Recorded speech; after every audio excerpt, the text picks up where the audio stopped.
Yo.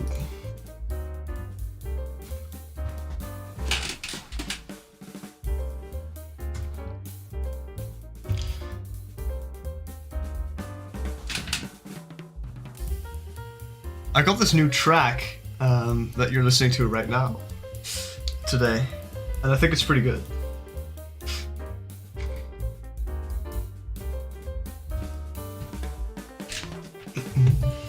I got some yapping to do today, so that's good.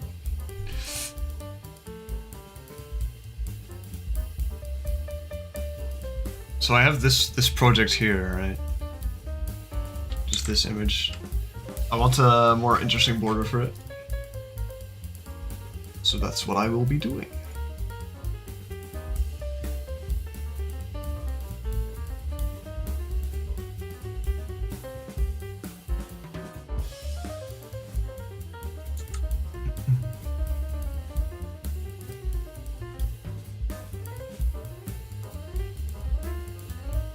One second.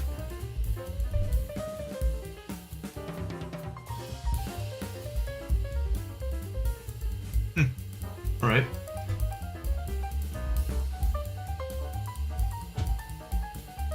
Interesting stuff. So apparently on Discord, if you have your stream mode disabled, it stops the streaming status, the purple thing with the arrow, even if you're still streaming, which is pretty interesting.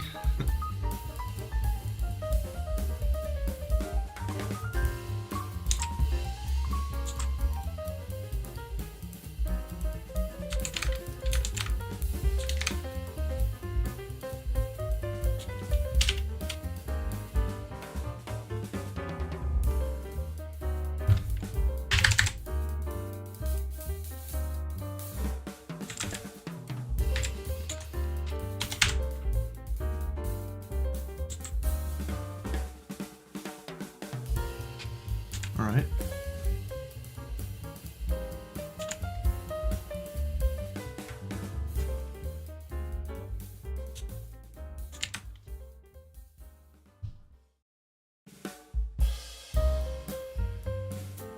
After this, I'll put the playlist on random. Yeah, after the fact I got striked, well, not striked, but I got copyright claimed for Plants vs. Zombies music, I was like, I really have to curate the music playlist specifically. So I went looking for more music, and there's not much on the audio library that falls under the jazz category. And you can also search for moods, which is interesting. But I found this small issue, which is that... What? Sorry. There's... For the moods you get, there are very little songs. So there's just nothing. I searched all of the songs. There were like 103. And there were only 2 that I actually liked. And a couple more that I had, but didn't feel like using. Because, or that they already was using from Getting Me Loud. It's kind of stupid, but that's what it is. Is this, oh, it's a bit too big.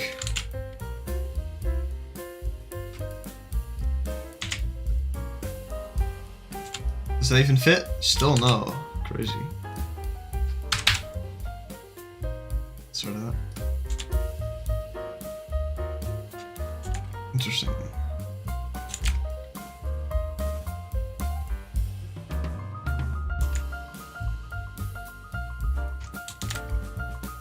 I normally use this technique because I'm very bad at getting the text to line up at the bottom.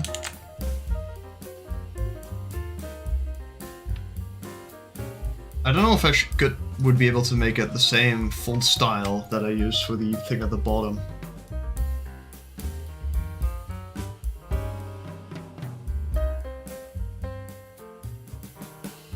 Oh my god! Gaming Ninja, what's up, man? I haven't seen you in forever. We haven't spoken in forever. In the first place, actually. What's good, man? Did you graduate yet? I did.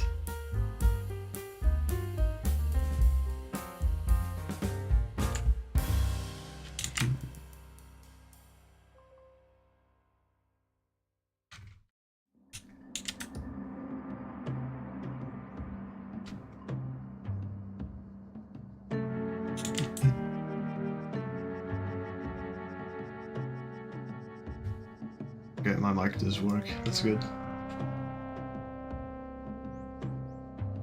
Okay, the music is on random now.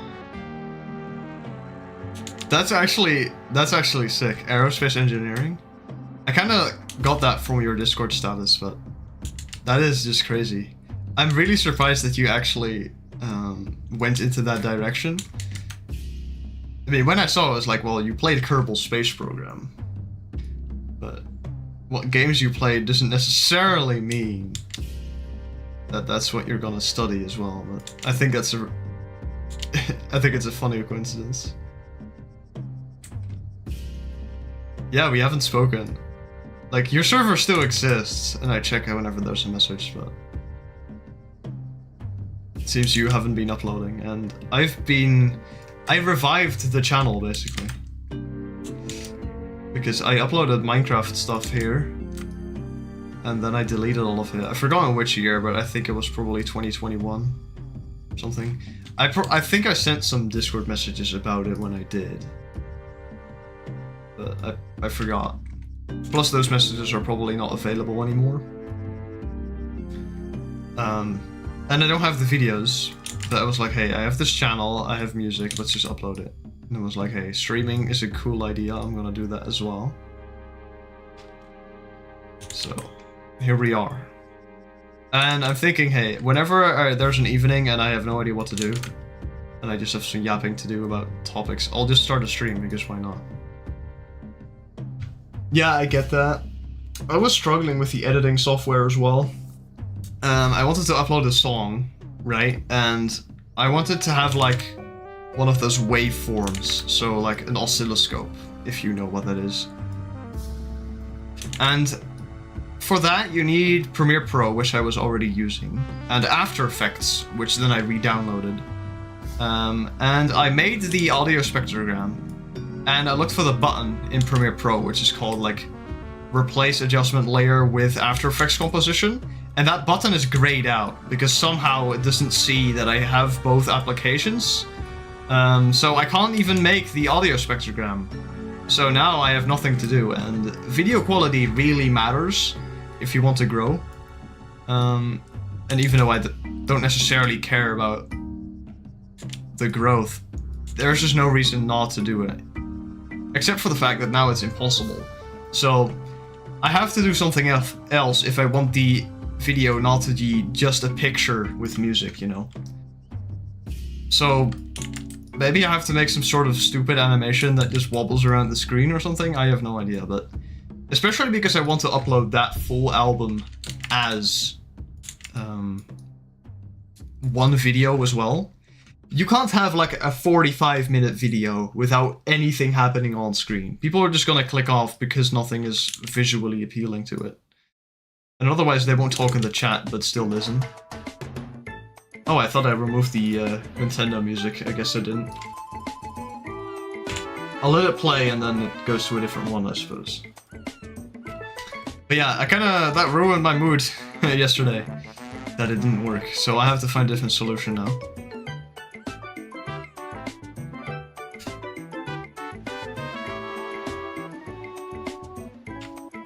And like I said, for videos, it's hard to have ideas. Like, I'm making music, but if I wanted to make video essays or something, which I don't, but it's definitely difficult to think of something to upload. So I get you. I mean, it's just crazy how editing software is basically a dog shit market. Like, you have these open source competitors which are, I mean, they're just bad, and Premiere Pro costs a shitload of money. And when you pirate it, none of the functions work, so GG with that, I suppose. And then you have OBS for streaming, which is open source, free, and is literally the best thing. It has all the features, and it's simple to use as well. So, streaming is just easier than video editing. It really is a big difference. And streaming is easier, more fun, and if you're a big creator, it makes you more money, but that's of course not something that applies to me. But yeah, I personally think that uploading videos is not as fun as streaming. And I only do it because I want to share my music. Because I was making it anyway. Like, I just like making music and listening to it, sharing it with family, etc. But I think, hey, why not just upload my stuff for the world to see? There's no reason not to do it. So. And if it doesn't work to add an audio spectrum, then I will just keep it as a picture with audio, I suppose. Which kind of sucks, so yeah. Okay, now we got this graphic. I don't like this T here. Redo that one. In any case, what kind of videos would you be uploading? Like, more video game stuff?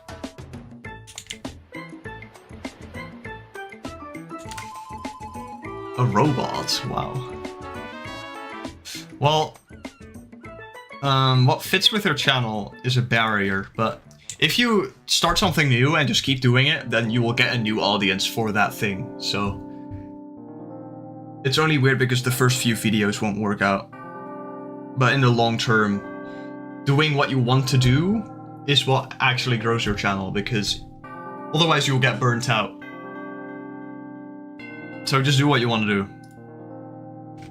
It only starts mattering if you're making like $1 billion, trillion, quadrillion dollars from it.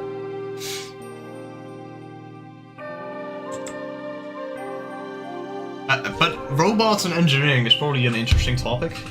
But on certain topics, there's a saturation, you know, because if it's about information, the same information can be given up by a lot of different people. Meanwhile, if you're doing art, people just like seeing the specific art that an artist makes. So there's basically an infinite amount of artists that can exist. They have to share some of the viewer base, but they're not competing for doing the same thing. Right? You can love multiple artists. You can't get new information, which is the same, from two different sources. You can only learn something once before you don't need the video anymore. Right?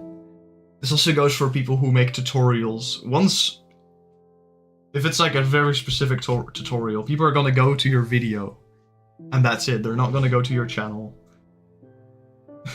and come back repeatedly. And there's a lot of competition. You haven't been playing that many games. Me neither. You prefer multiplayer games? Wow, I really don't prefer them. I'm guessing you mean stuff like Repo and probably more like... I thought you were playing something, but I forgot which one what it was called. It's also a space game. Not Among Us, but something else. I forgot what it was called. Tomato Turret. That sounds hilarious. I feel like you're an inventive guy. You're just gonna be making weird shit, which there's definitely an audience for. But you just gotta love doing it, right? That's the most important part. Things aside, I really like this graphic. I'm gonna export it. And I think this one is way bigger than the previous one I had. Plus it's only text. So let me go to that screen on OBS. Here, pre-show. Look at it. It automatically replaces it. Wow, it was lagging really hard. Did you see that? I don't know if that was just me. But that was pretty interesting. It lagged. Oh, I did not mean to drag that. Whoops. But there's the text in a cooler font and a hearts on the eye. So awesome. You got a robot startup company? That's actually cool as hell, man. Oh, thank you, thank you. I did the frog last week as well. Because I wanted something to animate, so I just made an animation. It's not very accurate to how frogs look or work. Especially that croaking, but it doesn't matter. It has to be cute, that's it. Kind of bothers me though. Maybe a tiny bit. But I love weird shit too, and I think it's crazy that you started up a company. I've been thinking about it as well, not because I have a product to sell, but let's say in the future I wanted to publish books or publish my own music under my own label, for example, I would have to set up a company as well. Which I do have interest in. Primarily for the reason that I would not want to depend on a different company. But the issue is that if you want to distribute stuff, you have to comply to certain legal regulations, plus you have to buy in, for example, CD cases. So it's probably way easier to just get another company to do it, you know. But then you have the scary part of like contracts, where they expect you, or they want you, or they force you to make a certain amount of albums in a year, etc. And my plan is not to depend on creative works for money, not only because of the AI space, but just in general, because it should be more of a hobby than a main thing for me. Plus, hey, if you're gonna do art, that's very scary business to be in, financially. Artists have always struggled. Robot competition. That's actually cool as hell. You say you recommend a company, but how does your company look like right now? Like I'm guessing you're registered and you have a name, but does that also include like making a website? Is that what you include with the fun part? I think that's maybe cool, but I can't code for shit, and I'm not buying or like using one of those companies like Squarespace that make something for you, or like let you edit it quickly. That's not my style. I like doing everything myself, even though it's really inefficient. Where's the feature I'm looking for, bro? There we go. I never understand how that works. It's always like this specific amount away from the border outside, and I don't like it. It needs to be bigger. It needs to be a bit wider. How do I get it to do that? I don't understand this feature. It says line width, position unspecified, border color. Cool, but I can't change anything else. Look at that. What if I do it like 1? There, it stays at this position. I don't understand.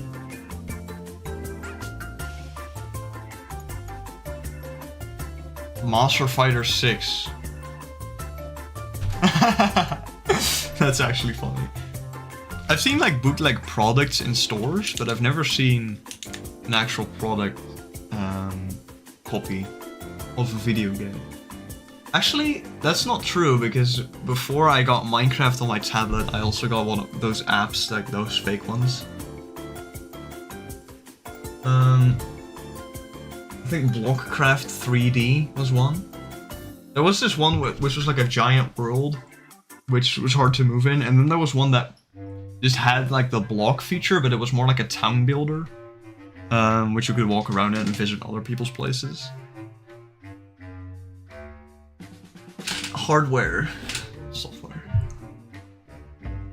That's actually really cool.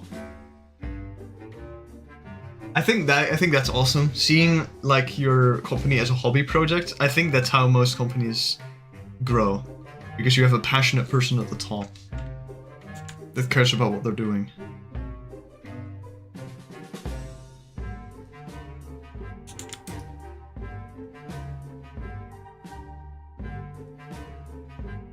Yeah, your website made it yourself. But I was wondering why you would specifically say that starting a company is fun. Because that has a specific connotation, right?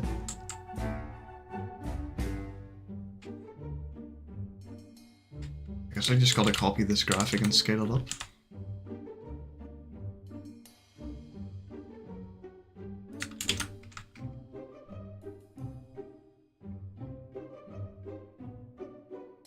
I think the canvas isn't big enough.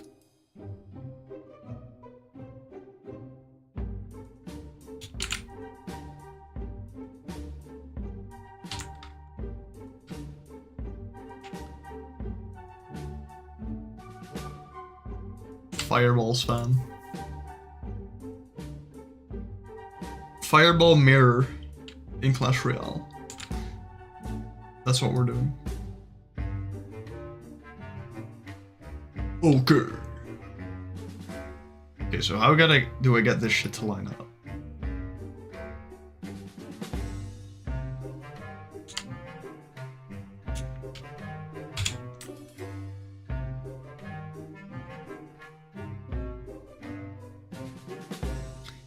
This feature of Firepock is piss annoying, by the way, because it extends it not how you expect it to. Now it is. Okay, that's weird. Anyway, I think this is close enough.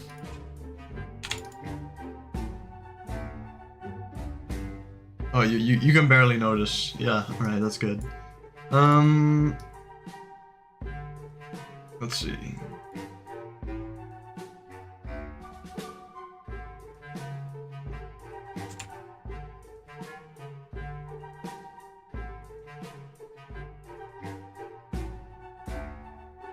Alright, good. Now this is the border layer. I'm gonna add this a bit there. Now I'm gonna remove this and this. Maybe not that. Maybe I need it later.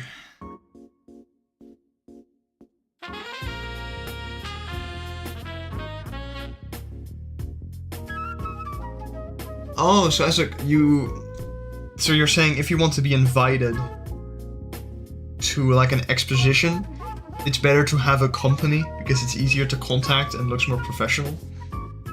And also easier to find and treat it seriously. That was a question and I ended it without a question mark, but yeah. I still don't know who Dreadhead is. Who is Dreadhead, man? Saxon, is that you? No. Who is Dreadhead? Who is Dreadhead? It's easier to get money. I don't know what you mean by that, as in like they are willing to pay you? Maybe? Yes, I agree. Putting your hobby into the real world is the cool part. And I'm doing it online because it's easy and international. Check it out. I'm in the house, but I'm definitely looking forward to sharing stuff in real life as well. Like for the next album I'm planning to upload, I am actually planning and have started writing up an email to like a company, which is interesting, and I think it's gonna be fun. It's like one of the artists I was inspired by, who is already pretty old, so I don't want him to like die and then have never let him know that I cared about what he made. So I'm just gonna send him an email. So like, hey, I love your stuff. My dad introduced me to you. I've been to your concert, and I've made music as inspiration by you, which I wanted to share before it's too late, and I can no longer share it. So that's my plan. I'm gonna actually be sharing it. If I figure out what their email is, which probably isn't too hard to find out. And no, Dreadhead, I haven't seen Gooner Nomicon Grums Part 2. If that's a video, that sounds like it would probably be a really funny video, so... maybe that's a funny idea. I could try it.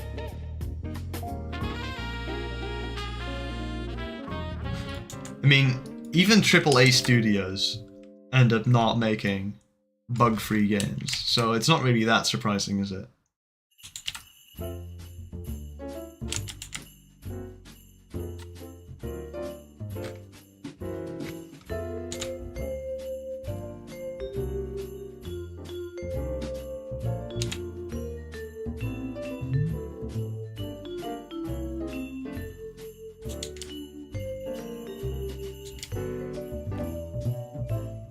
I know who Grums is. It's like one of those guys that keeps talking about the new Gamergate, basically. But I don't know what that has to do with Gooners. So the legal stuff is easier? That's really interesting. Oh, because you just do everything in the name of the company, I suppose, yeah. And they're more likely to pay you. That's so interesting. The business world is weird. But that does sound interesting, and I've never heard it from like a perspective of a person I know. So it's actually very valuable. I've never heard this kind of thing. Even though people in my family have their own businesses as well, or have had them, they never really told me about how it worked. I know someone who had like their address as an official business address on Google Maps as well, which is pretty fun. And they also had a website, which I'm pretty sure is defunct nowadays.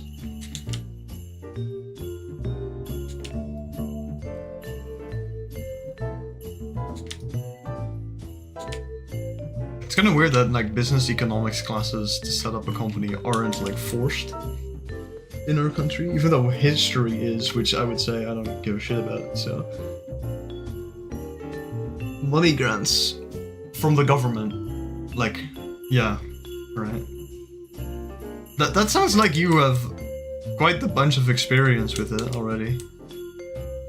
What does your company do?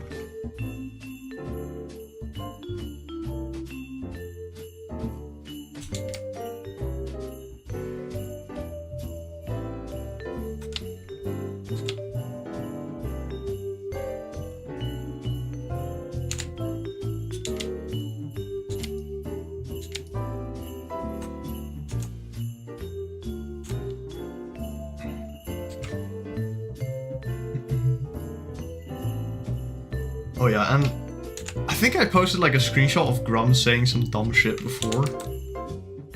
I just think the whole like new Gamergate movement is pretty interesting. Because I actually understand like what they're getting mad at. And what I find funnier is that there are like people who are against that motion, you know? Against the Gamergate motion. Apparently you're not allowed to complain about companies doing shit in today's culture. Leave the $1 million corporation alone.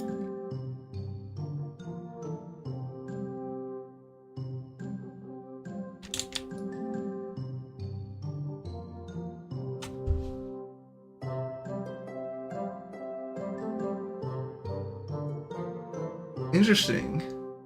You got that much money from the EU? That's actually wild. That's crazy. I've never heard anyone like publicly talk about that, so that's super interesting.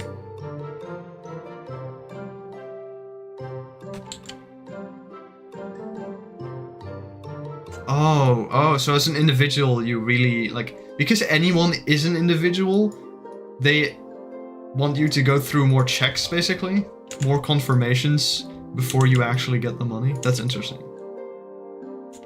That's my guess as to why it would be that way. Of course, there's no real answer to it that I would be able to figure out, but it sounds really interesting. That is really cool though, again.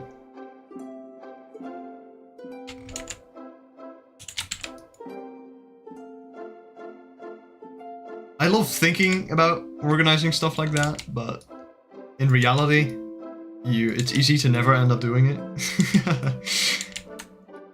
Like, even with the email, I had the idea, like, in an evening. I was like, wow, that's really good. I'm gonna note that down before I forget it when I fall asleep. And then, now I'm not so sure if I even want to do it, but it's a good idea. But it doesn't feel in character with what you expect of yourself to do.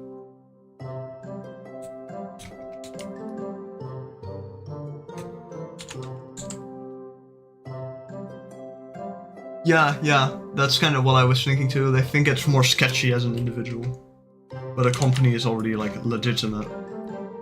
You have to pay taxes for that too, I'm guessing.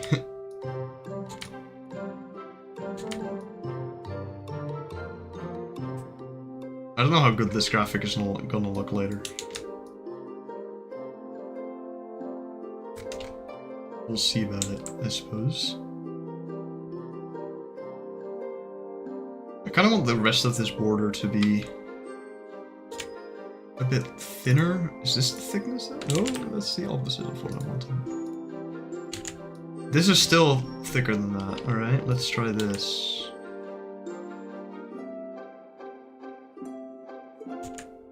This is too thin, so I have to make it 1 pixel smaller and not 3. Yeah, that's about it. Alright. Yeah, look at that.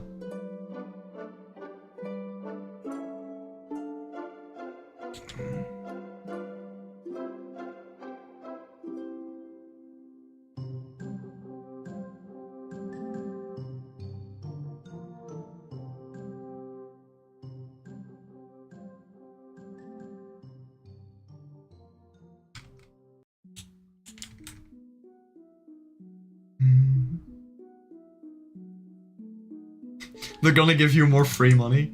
Dude, that's crazy. Probably because you're in an innovative field, right?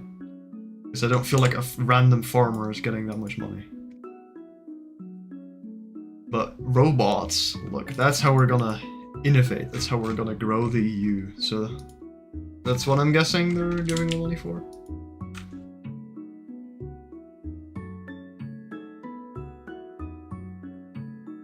Yeah, that's true as well. I think that definitely if I wanted to actually make CDs, rather than like making some for my friend with a burner I have on my PC, I would start a company because it just makes buying stuff cheaper. I've also found it interesting that a lot of artists online, which basically exclusively just post artwork on sites rather than making videos, those still have merchandise, which they probably communicate with an existing company. But you could set up your own company for that as well, which I think is interesting. Like, the only promotion you get is just people liking you online. It's kind of wild that that is a way to make money in today's society. Of course, that's probably not gonna pay you too much because creative work in general is a lot of work for something most people aren't willing to pay for. Which is fine, by the way. I'm not paying for every song I listen to. So I get it, you know, but I do think that it's more interesting to make your own company instead. Hey Soap, what's up, man? Levies. Oh, Levies. That's so cool. How did you even invent this?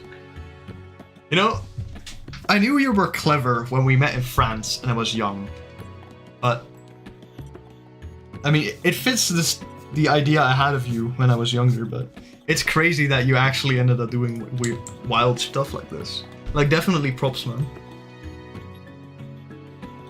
I knew you were smart, but I didn't know you out-leveled me 3-fold and did a backflip. Right, I did not know that. Exporting and downloading drum samples for someone else's module. What kind of module? Does that mean you were just playing shit and then you clipped every sound and then exported it? That's an interesting way to sample, I suppose. Wait, why is Minecraft fully in beta in here? Oh, it's Strat, never mind. That's cool though.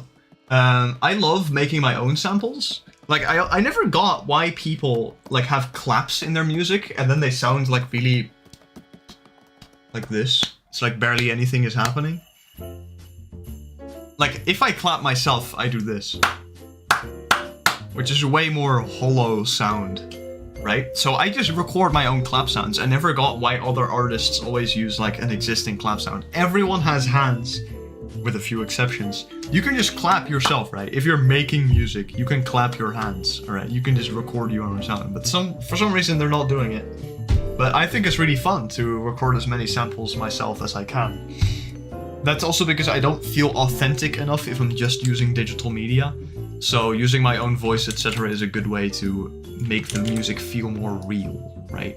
Feel like someone else couldn't easily reproduce exactly what I made using the same samples because they don't have my voice. And I think that's pretty fun. I think this looks really good. Let's see. Oh wow, that's not pretty good. Let's do this.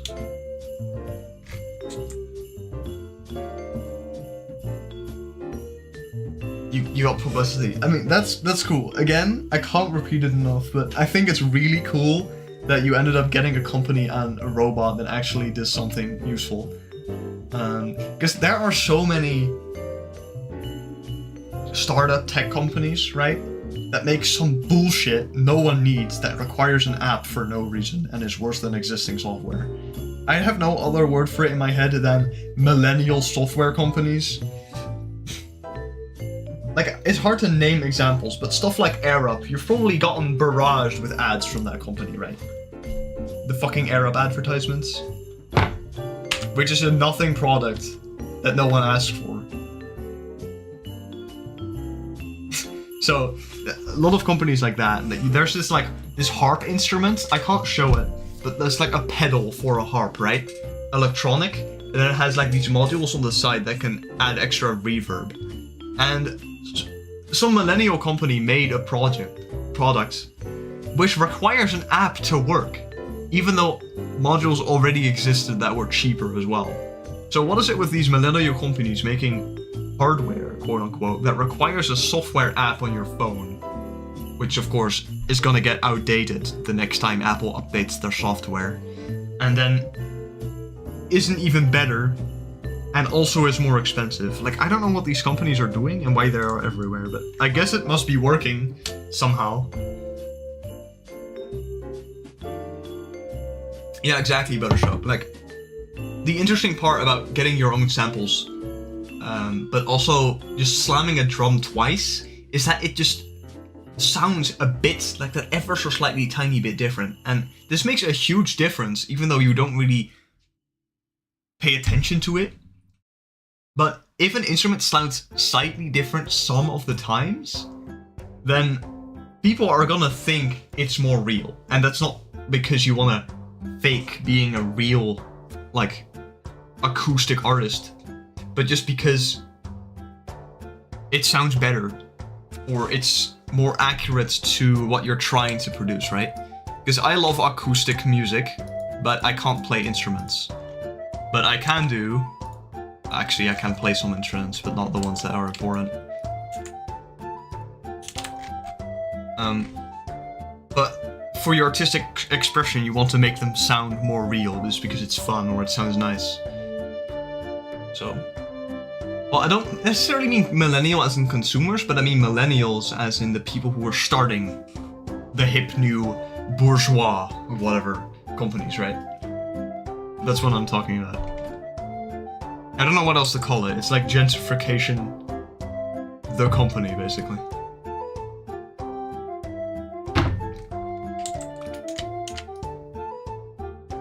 Yeah, let's get the color from here.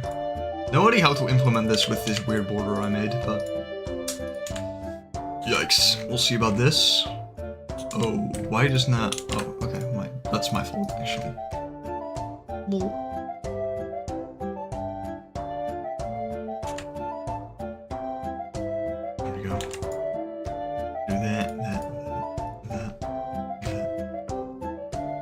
Should just fill everything in like this. Let's export that as a PNG as well. Oh, this picture is gonna be so big. Let me crop it down a bit.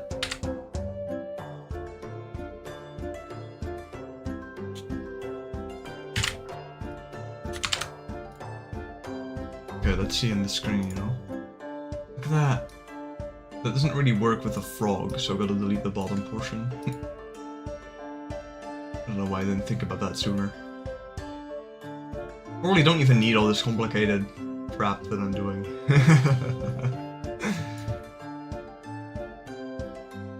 But I want like some... I love hanging plastic plants. I want to have some plants at the bottom.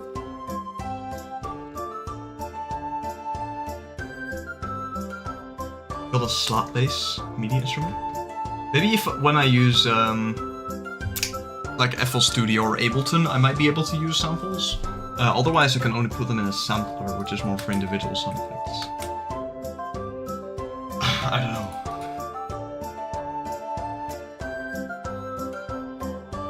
But one time I downloaded the open source drum kit, and I'm used to this program called OneMotion, which has a drum are in it. And the open source drum kit has like 106 or 160 samples, and I was like, why is the application only using like 8 of them, even though there are so many? So you can definitely make songs just with the open source drum kit. And also just with the open source drum kit, as in like only drums, because I've made only drum music before. Yeah, like you said as well, anything with enough publicity in tech gets bought, because tech is just a growing market. Which it's gonna lead to another .com bubble. We all know it. We all know that like half of these companies are just a bunch of dumb fake it till you make it bullshit that no one asked for. And I feel like they should know this too, right? They know they're making some bullshit.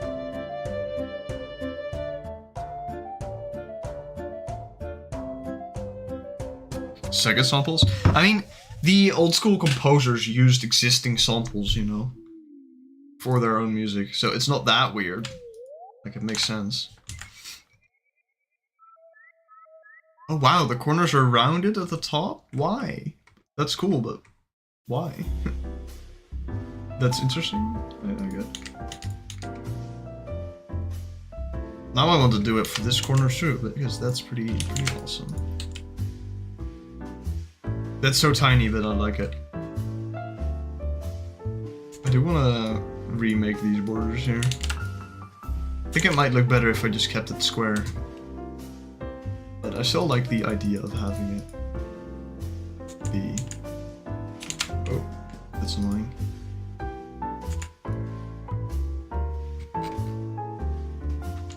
Having it have plants at the bottom. That's an interesting idea to me. Okay, let's just do it like this.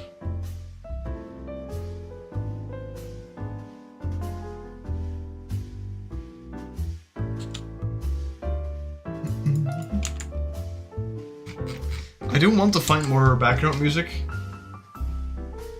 because even though the stuff I have right now is cool, it's eventually gonna get boring if I do like 10 streams, you know.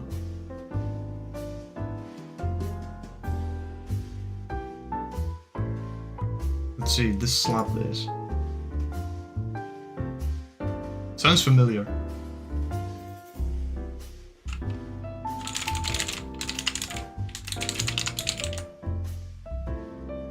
Hey, someone DM'd me asking why I'm streaming while they're at work. That's funny.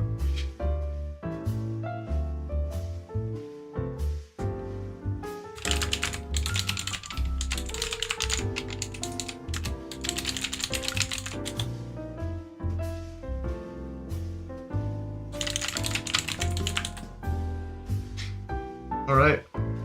Well, Mog, if you're gonna be re-watching this later, welcome to the VOD. I hope you were enjoying it. Mog jump scare, right? Yeah, they can get a quick buck, exactly. And they are absolutely right. Like, you're right. I share the same sentiment. People buy it, even if it's just for their stupid, dumb YouTube video where they buy it, they give them money just to debunk, to like berate it, which is good, I guess, because it's negative publicity. But like, it does work, giving people bullshit products. I was watching a video by Atomic Shrimp. I think many of you know him. Normally I don't watch his videos because his thumbnails aren't interesting. It's just because I am a basic human being too. But like, he was doing this stuff where he was checking a website, you know, and it got taken down for scamming. He just looked up a different domain, and it was the exact same website, just under a different name. And they had this fake coupon code, which was still the same as the previous website. But Trustpilot and the government aren't quick enough. They can't immediately find it out, so they get away with it. Just from the 1 week or that 1 month where they make a new website that no one figures out was the same as the previous one, they can make that money from that in that short period, and it works because the long arm of the law is too slow, you know. And otherwise, the long arm of social anti-publicity is also very slow, because you need someone really popular, and still not everyone is gonna see it. And probably the people interested in the product aren't gonna see it anyway, because the people buying it, falling into the very obvious scam, are people who weren't doing the research in the first place, you know? Because if you're trying to do the research, if you're very not sure about the product, you're gonna be looking it up online for reviews on Trustpilot or on YouTube. Probably more YouTube. Not everyone knows what Trustpilot is. I only know about it from my dad in either way, so. Guitar from Wario Land 4. I think I've seen videos online that just you play all the high definition samples of existing music, which I think is pretty funny. It's interesting as well. It sounds interesting. It's like, hey, that's the same thing. But yeah, that's cool though. Oh yeah, it's called like Restored. Yeah, I thought the bass you sent me sounded familiar, but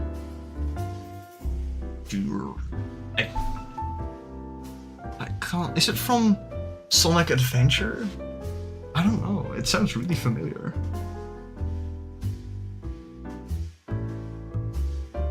It sounds like I just know it. Diesel, why do you wear Harry Potters? Oh yeah, let's see if this graphic is good. Now the sidebar is a bit thinner, but we'll see. I gotta sneeze. The one you sent me, yes.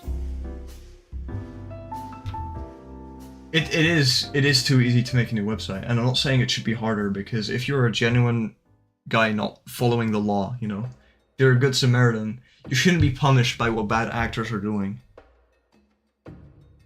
You know? So, it makes sense that it's not immediate, and it makes sense that it works, but it's just kind of annoying, because it's easy to set up a scam, but it's hard and a continuous fight to not be fooled by scams. Making a scam, then it's done. It's not a perpetual thing, but staying away from scams is something perpetual. It's unbalanced, right? It's unbalanced. You have to constantly be aware that you're not wasting your money on bullshit products that were complete scams, or they don't even send it to you. Like they give a fake transaction address to PayPal, and then they don't want to give you a refund. But like it's so easy for a scammer to make a scam, and so annoying and tedious to stay away from it. So it just sucks. It's using LOL stuff, you can general media. Oh, alright. Interesting. Alright, let's see. Wow, it's the same graphic, but I like it more because I made it myself. That's so good. I do think there needs to be a little bit detail. Like some flowers, maybe? Like hanging. Let's see if I just got a brush for it, because... LOL. I probably do. Let's put this below.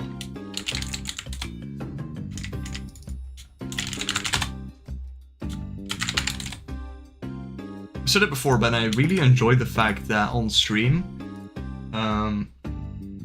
if I change the name of a layer, you don't get the stupid pop-up that I see on my screen. On Discord, if I'm streaming, my entire screen turns into the pop-up, which is pretty funny. I'm pretty sure it can actually make it. Yeah, here. That's what it looks like. It starts capturing that because it's its own window. But OBS doesn't do that, which is better. It's free for your boss. What did I even lose? Noticing? Noticing what? Kill this guy. Oh, by the way, the music playing now, Fun Run 3, I used to play this game. It's on mobile with someone new from primary school when I was like 12. Which is pretty funny. Okay, let's put this at the top of the screen. Can I center multiple layers at once? No. Lame as fuck. Why do they not do that? It should be possible. I don't know, I can't code. It's probably possible, but it takes too much work. Oh yeah, I was thinking about having some other... what do you call it? Other graphics on screen right now, because now there's just a stupid blue octopus, whatever, you know. Which you're probably gonna see as me, because there's nothing else on the screen apart from this reference at the side that looks like a person. Maybe I'm just retarded, but I always look for some face-looking thing on screen to associate whatever I'm listening to with, even if it's just music. Codify GNU. Well, I'm talking about the people who make Fire Alpaca, right? They could just make it work. Oh, yeah, we're getting repeated songs now, then. Let's see, what else do I got?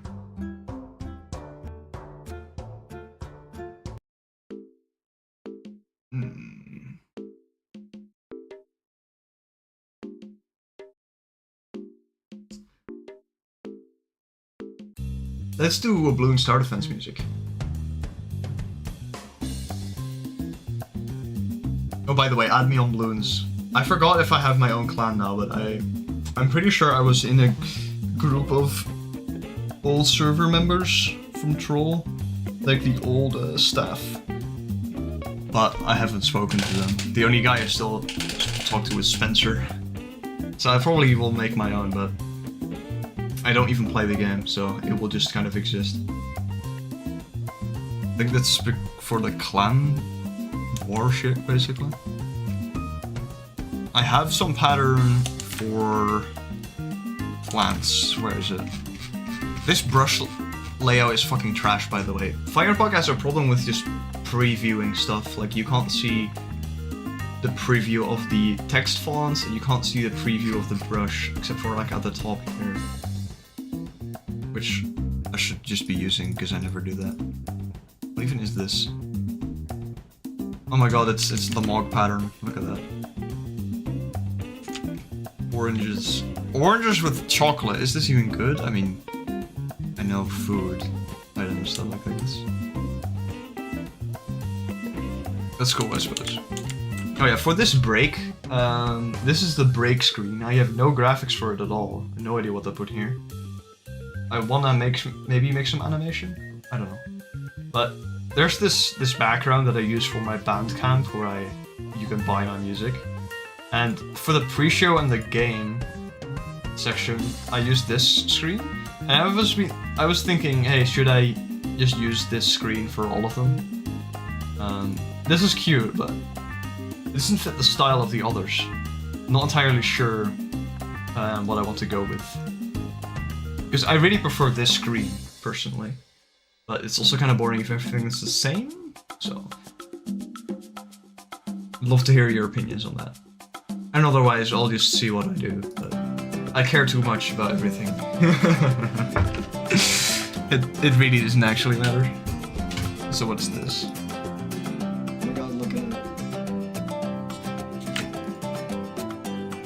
Oh, this is fur. I find it interesting, because, like, who is actually using these brushes? This brush is really funny, by the way. I don't know, I just prefer doing everything by hand, you know? Companies would hate me. Oh, this brush is cool as hell. I think I've used this for well, no one knows about that album yet. Well, maybe some people do, because I've shared some songs from it. I've used this brush before. It's really cool. This is cool as well. But all my art is like it's aliased, so I can't use the other brushes too much because it starts looking really weird. Interesting. This is what I'm looking for. Finally.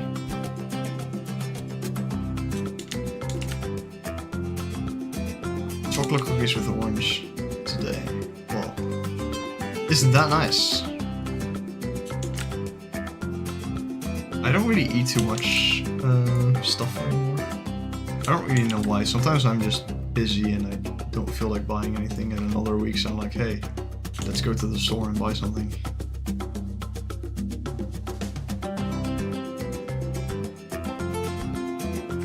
That's cool. What about this? I like that.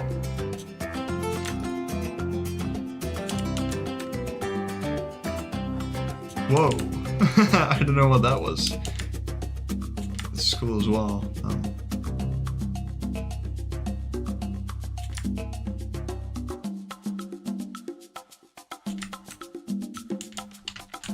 I think it looks better with an extra part as well. If I do it like that.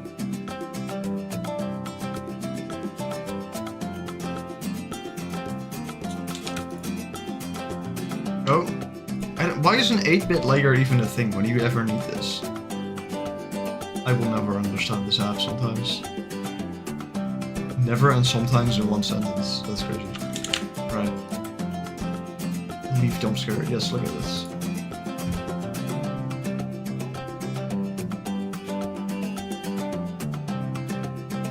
The nice thing about consistent color palette is that I can actually use this purple here, and then it will only be like hard to notice in the background, and that's really, really cool. So let me show you how that works. Oh yeah, you can't see it of course because I still have the waiting screen on, but let me just save it and then you'll see it. See, you see? Now you can only see on the light squares. And I think that looks really interesting. But somehow it doesn't look better than the square thing at the top. I don't know. Hard choice.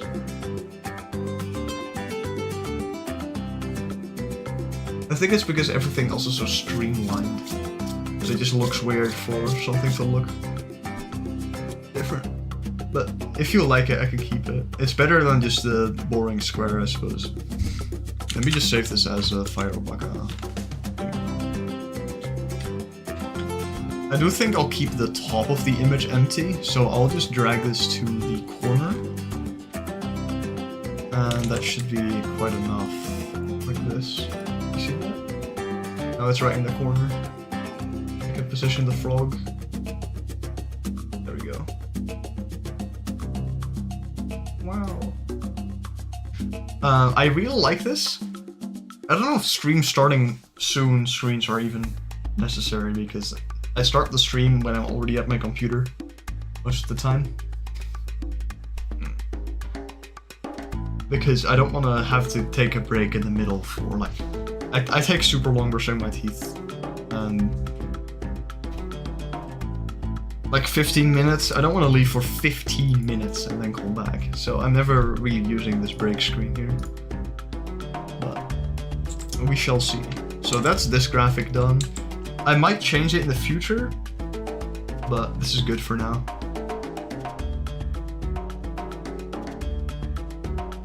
While doing art for a long time, I had very cold blue shading for everything, but after I moved onto warm shading on everything, now I fuck around with colors till it works.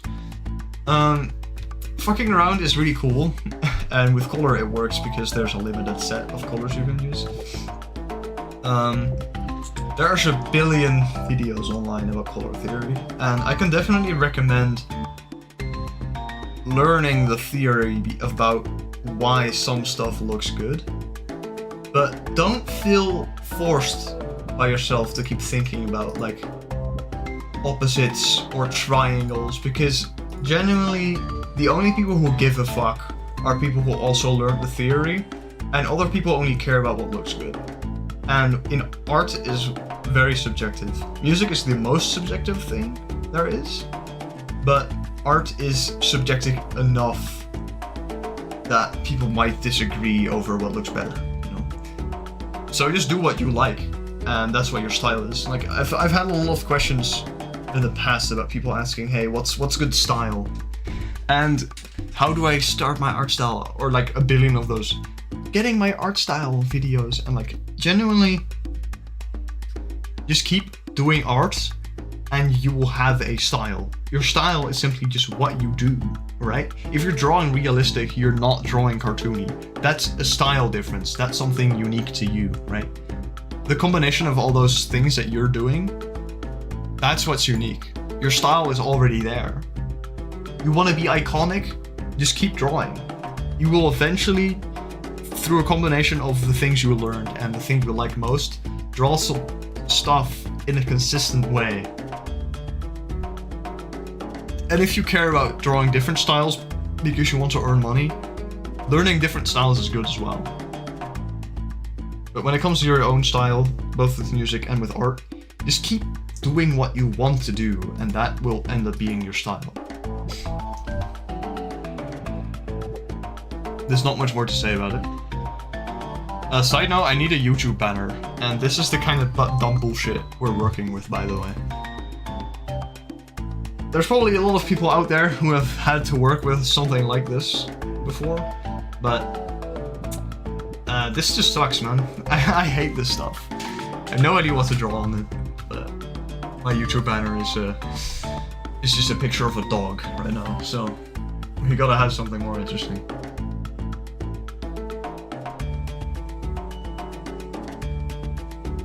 Yeah, I learned most of the stuff myself as well. And shading is something that you actually need to watch. Wow, I just noticed these pixels. I'm mad right now. Anyway, shading is something that you do need to actually understand theory for, because it just looks bad if you do it wrong. I've seen a lot of arts where people first post the liner only, and then they post a colored, shaded version after, and I'm just like, you made it so much worse. Like, it was like god tier quality, then they shaded it, and it looked like it looked like a 7-year-old drew it, and that just sucks, you know. Shading really improves or decreases the quality of your art a lot, depending on how good you are. So that's something I could genuinely do advice in learning from someone else, and not just trying what works. You know, there's this stuff people say, you know, like advice, but advice is always given from the perspective of someone who already has the information in their head. And when you're getting that advice, often it's in the form of a sentence, but what your brain needs is node connections, right? You cannot understand what they were trying to say just from what they said. Is that Wario? What are you talking about? This is the album cover I'm gonna be uploading, like, whenever I'm finished. This album cover is done, but I need to make the sidebar for the YouTube video, because Square videos get uploaded as shorts for some reason. Plus, a Square video kind of sucks anyway. So I want a little sidebar with stuff on it. First I wanted the oscilloscope, but since that doesn't work, I want something else, I don't know. But this is what I was working on. I think it looks pretty nice. Is that Wario? Again, what does that even mean? Is that Wario? At Grok. Make the Studio Ghibli.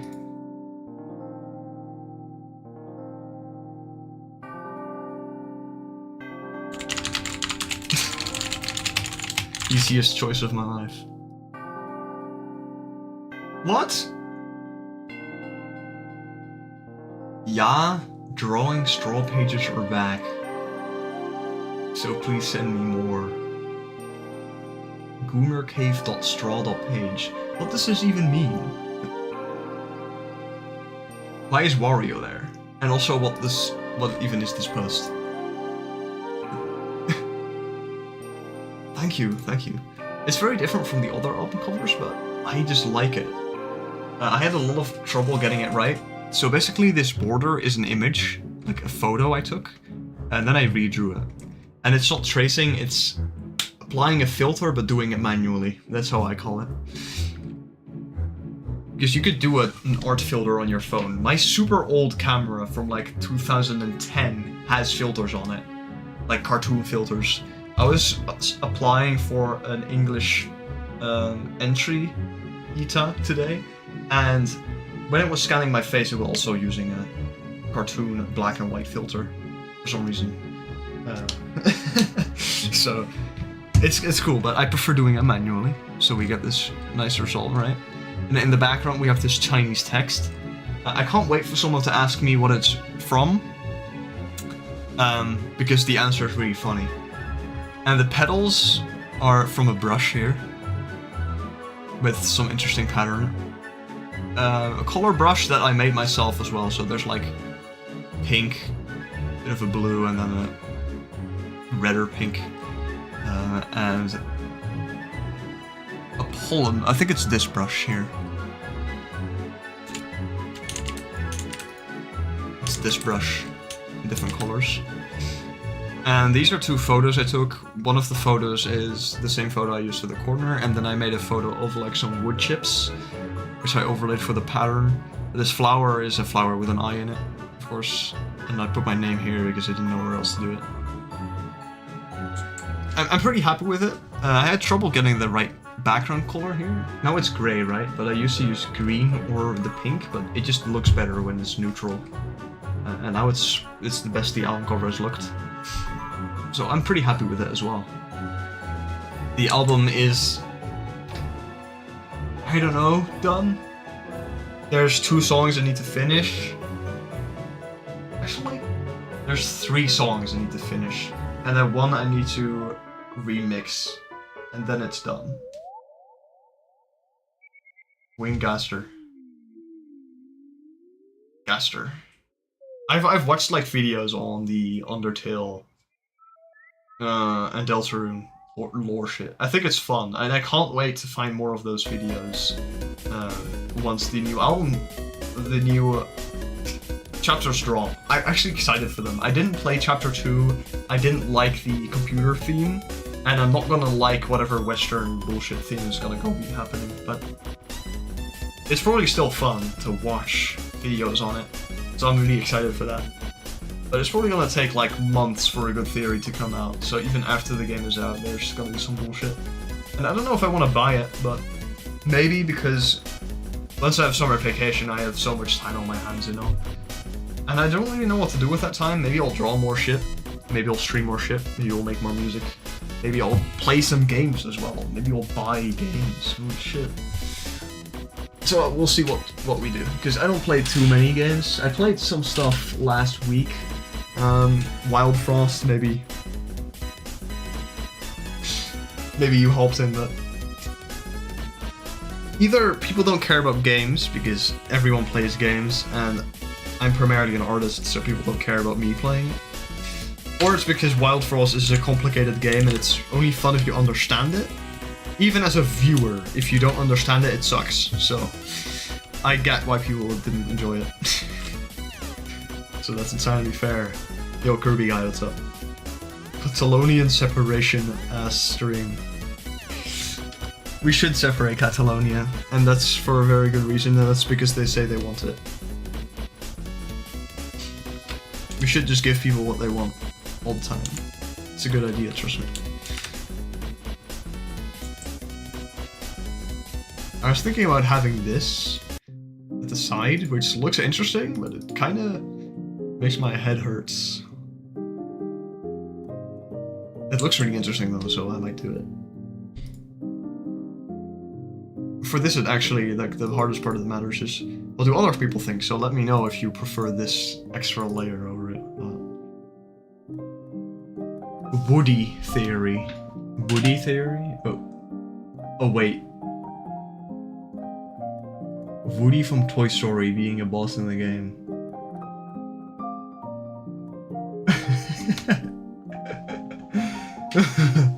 We should do it. They want it. The stream gets 0 big boons. No.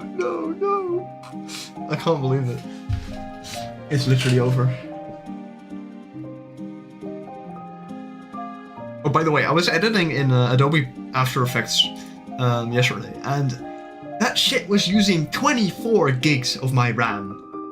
Why? Which fucking idiot programmed this app? I can't believe it's called Premiere Pro, and it doesn't support FLAC which is from like 2006 or something. How does it not support the only, like, one of the only mainstream lossless audio formats? Like, I don't get it. Oh, it needs MP3, so I have to export all my songs as both FLAC and MP3 because Bandcamp wants lossless audio, which is fair, you know. And I do as well. And then you gotta have MP3 for Premiere Pro. It's absolute bullshit. I don't like using the program, but none of the other programs are just as good. Yeah, Premiere Pro doesn't support FLAC.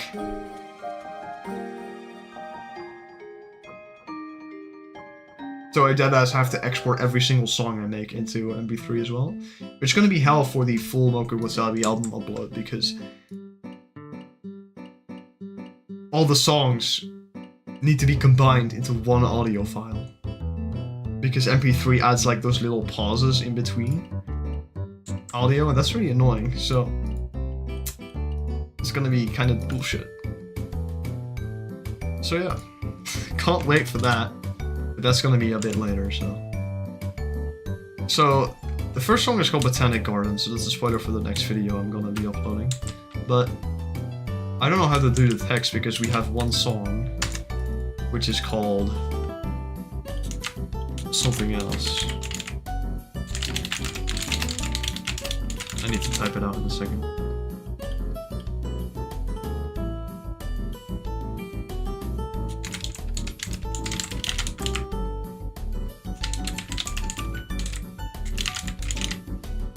Yeah, that doesn't fit. It doesn't fit on the screen.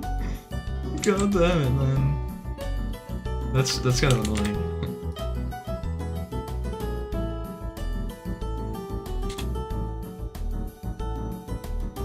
What is that bullshit? This is the crap we're dealing with in 2025, by the way. Exactly, Opus is open source, how does it not support it?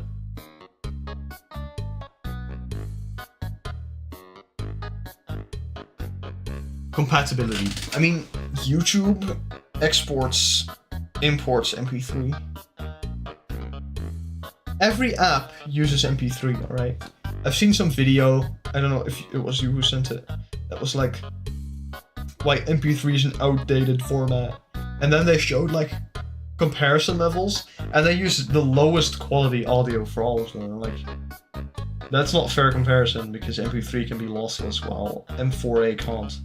And also, how is MP3 outdated? All it does is compress audio. How is it outdated? It works. It's not outdated, it works.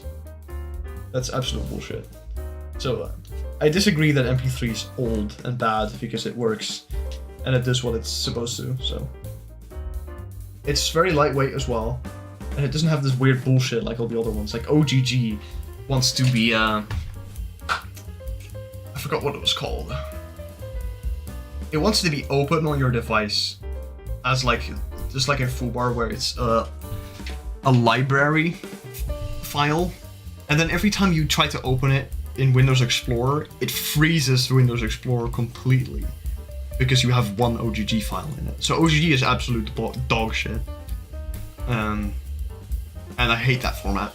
But it's used in games because of the memory it saves if you have to play a file a lot of the time. Right?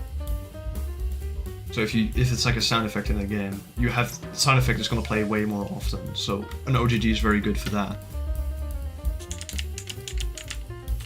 But otherwise it's not that good. So, okay, I have to remake this border because for some reason I merged them. Yikes.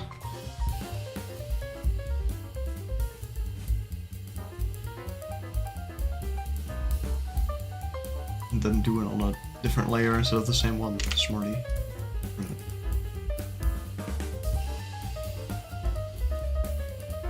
I know that MP3 compresses more, but if you're using MP3 320 kilobytes per second, the difference is so small that you will only hear it if you have really, really good audio equipment. And I know people who have really, really good audio equipment. But like, come on. If you're using fucking Apple bullshit headphones, then you're not gonna hear a difference, alright?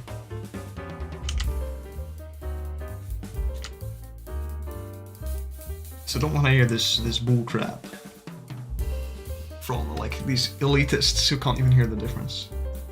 It does mean that if you're exporting it in a certain format, then it is better to export it in the higher format, because otherwise you're not gonna you're making the people who have good setups really mad. Plus, you having it in a bit more storage on your PC is less of an issue than all the other people that can just compress it. And this goes for companies as well, right? And this goes in general for a lot of things. As a creator, or like as a teacher as well. If you're letting other people do the stuff themselves, you think like, hey, now I don't have to do it, now they have to do it. But if you're making something for many people, then the effort you saved yourself is outweighed by the higher amount of people who have to do the same work now. So if you're a teacher and you forget to like, you have a mistake you made on the test, and then during the test you say, hey class, I made a mistake for question 7. It's supposed to be A and not C, like a typo or something. Then now every single student in the class has to fix that, even though if you fixed it yourself, it would have been one person. And that's why it matters so much for someone who curates it for other people to just do it right. Because otherwise everyone else has to fix it. And this is an argument you can use when it's about games as well. Like, let's say Minecraft, for example, you know? It does make some issue. And then someone tells you, oh, you should just download a mod. Like, it's someone who dick writes Mojang and says they can't do ever anything wrong because Minecraft is good and they have to support the mega $1 million corporation for some reason. In that case, if Mojang just did it right, then no one would have to download a mod. But now that they didn't do it right, everyone has to. And that's a huge difference, which could have saved so many people so much time if they just did it right. I don't know why that happened. There we go. This goes for a lot of things. It's just a really general rule of thumb that I made up. I don't know if it's something other people have talked about as well, but it's something I highly believe in.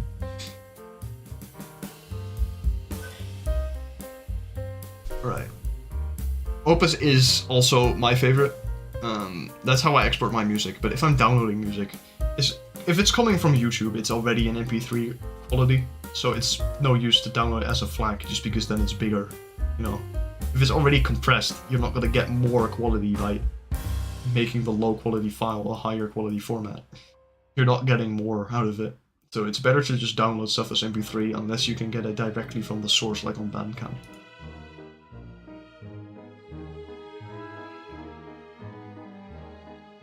I like the screenshot someone posted in my server. Fastest gaming PC on the planet.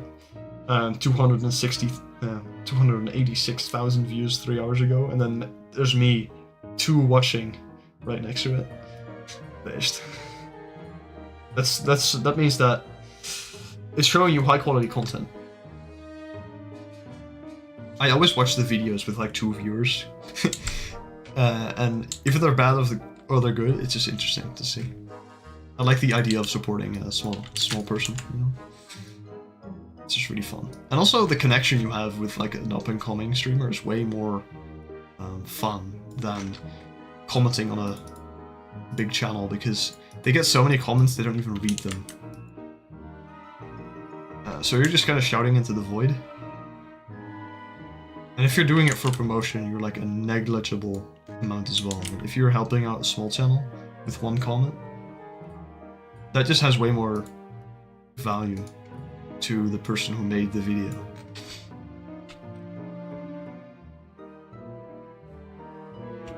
Okay, I don't know why I'm doing that. Opus is smaller for smaller frequency. Interesting.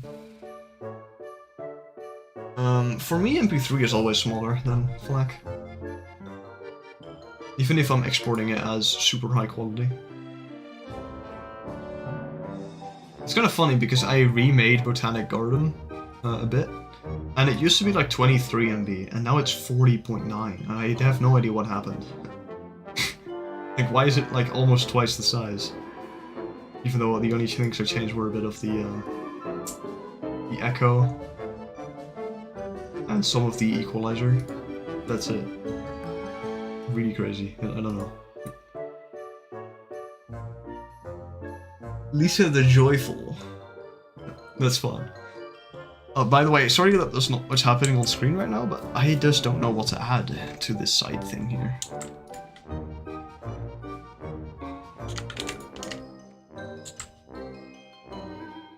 Like, this looks cool as well, but then you can't see the text up top. So it's kind of a struggle to figure out what's the best ideas here. I like the grass at the bottom. Maybe I gotta separate this in multiple parts. Whoops. No, I already had a border. I'm actually so stupid. Whoa.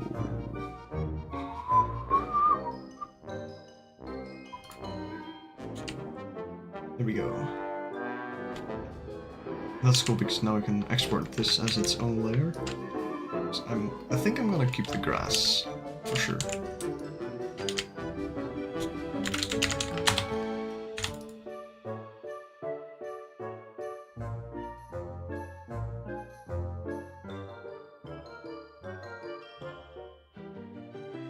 Layering on the side. I remember back in 2019 when I had my own channel I uploaded music on.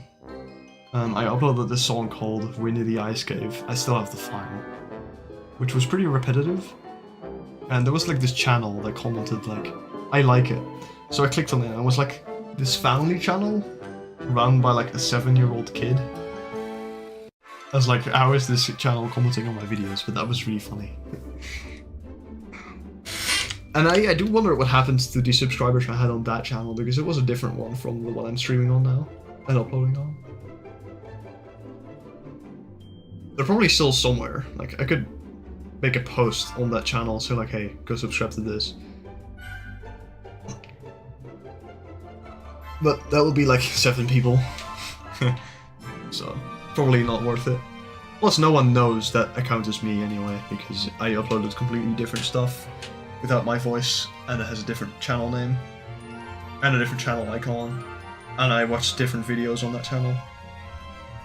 So no one has any idea that that account is me.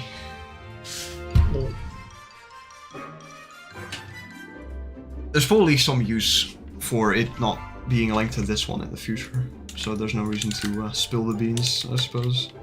If that's how you can call it.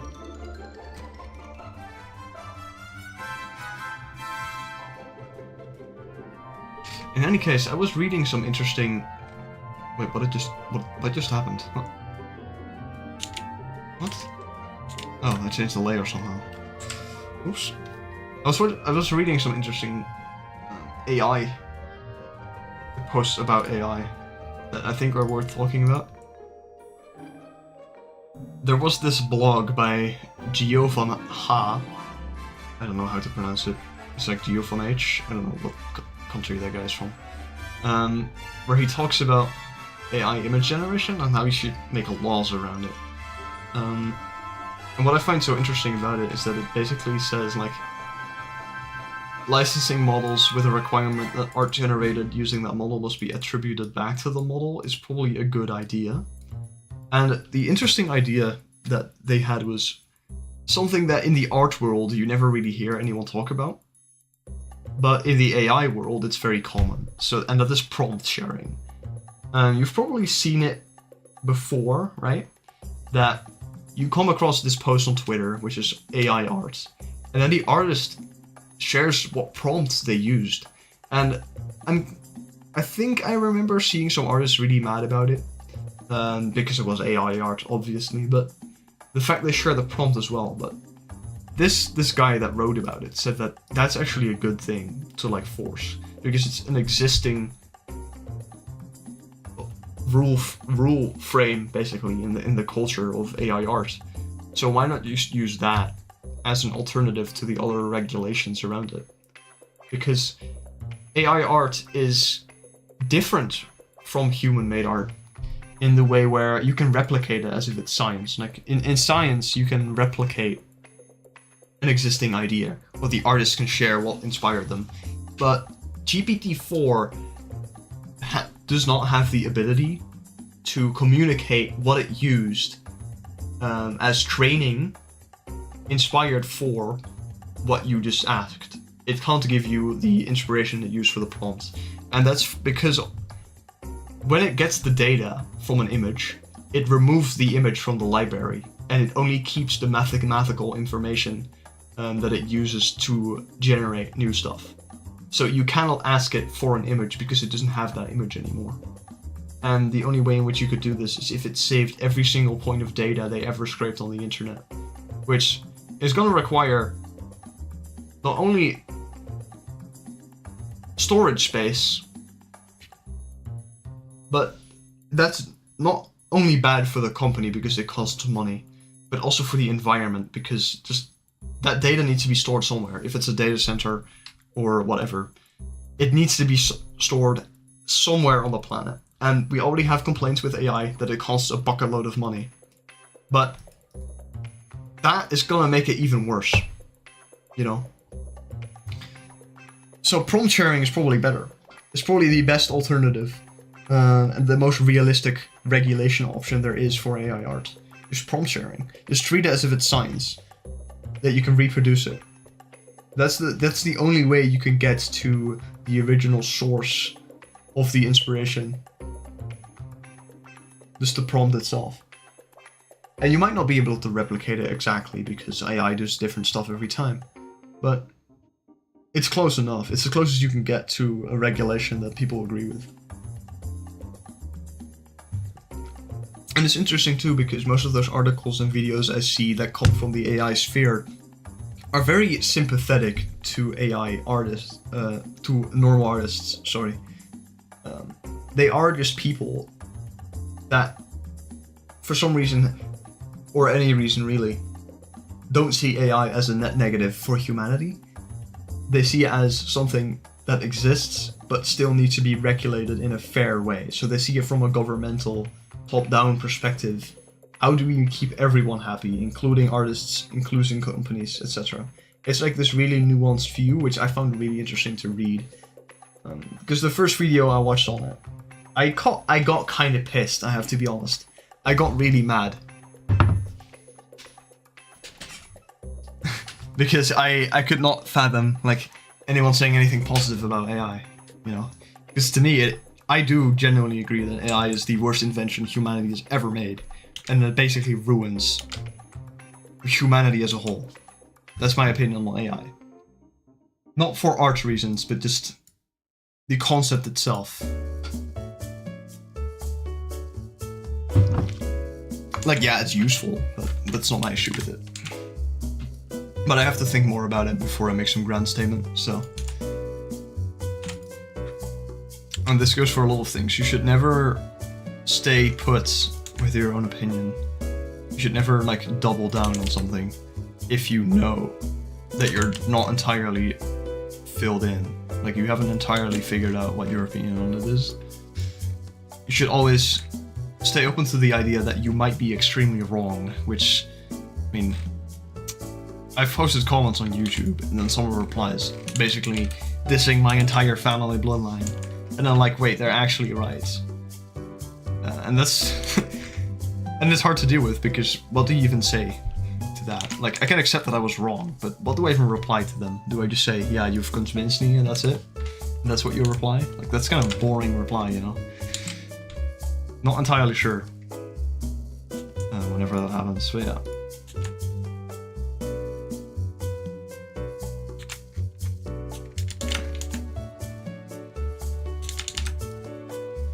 In any case, I'm interested to see what the field is going to be in the future and how it's going to impact our daily life. And not in like this really super serious kind of way, because I don't like that too much. Like, stuff is serious, but we don't have to doom think about everything. But what I mainly wonder is just how society uses it in the future. Like, what the relationship is between normal artists. And mainly to see if regulations and ethics actually come in a way where it's not entirely negative for some groups of people. Like, for artists now, art is already a way where you basically make no money. That's why I'm not gonna make it my job, because you earn basically no money if you do art. And like, that means that AI is in competition with artists, but I'm really interested to see if in the future there's gonna be a positive relation between AI, generative AI, and artists, because there certainly is a way to make that work, but we just haven't seen it yet. And I really hope there's possibility for that. And for that, we actually have to communicate with companies, right? Because we have Greenpeace and all those companies that always battle with companies. But the reality is, if you want companies to do good, you cannot tell them to self-destruct. You have to get them to do stuff that still makes the company money, still makes them grow, still makes the whole point of a company exist, while they are not bad for humanity and the environment. So you have to communicate with them in a way that still is profitable for them, you know? And I think that's really important if we want a future where AI doesn't destroy some parts of human life. Because a lot of artists say AI is a threat to human existence, because self-expression is part of what makes us human. A lot of us have the opinion that. And I see room for improvement for that in the future. Let me read what you said. I agree with this. So, AI is useful, definitely in certain fields. There's a field, like, I have family that works in big companies, right? And Microsoft Copilot, most of the time it's not useful, but let's say you're doing an EU stuff, you're reading some document from a different country, and it's in Hungarian. What are you gonna use to translate all that? An AI, preferably a deep language learning model, because that's exactly what they're good at.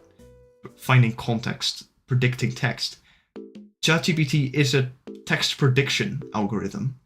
That's exactly what they're good at, and that's what the AI is useful for translating texts. Especially since globalization is continuing, I think that's an area where AI is actually useful and doesn't destruct everything. Because were you hiring as a company a translator for that? No. There's not a single person that's not gonna make money because AI was used to translate that document to a different language. Because otherwise it just wouldn't have happened. Like, the document wouldn't have been used. So there's definitely good applications for it that don't destroy job opportunities. And in certain fields, it doesn't even matter if a certain job goes away because a new job is born in the place of it. The only reason it's actually bad for art is because people want to do art anyway as a form of self-expression, so it destroys part of something that is human. And that's what sets art apart from these other fields where AI isn't really a threat. Just like you said, tomato picking is a good example because it's a job that you only do because you want to earn money, right? And it's probably better if you did a job that still earns you money but doesn't leave you with physical ailments for the rest of your life. So it's generally good if jobs like this are replaced, not because we hate the people that work in that field, but because we want the people that work in that field to work a job that's better suited for their physical health. Like, you can really love tomato picking, but you can still have a garden and do gardening in your own house, right? That part of self-expression doesn't go away. But it doesn't have to be your job. And AI is just language model. There's two types that really are popular. There's different types of types, but in this case we have language models, which are text prediction algorithms, and you have generative image algorithms. I don't know what their name is, but they're kind of the same, but for pixels, I guess. I have no idea how image generators work, apart from the fact that they generate like just like kind of Minecraft is. That's the only way I can like relate it. Where it's like a couple different layers of basics, where it generates a basic shape and then goes into more detail later. I think if you use Midjourney, you can see this happen.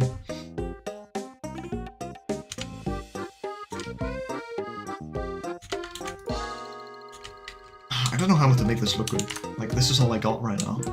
I think it looks fine. With this, it looks cool, I think. So I might just keep this. And then... Actually, let me... Maybe you can just remove this, actually.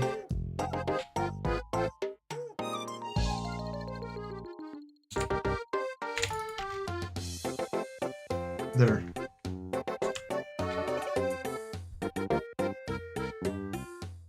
I like how this is slightly not the same color.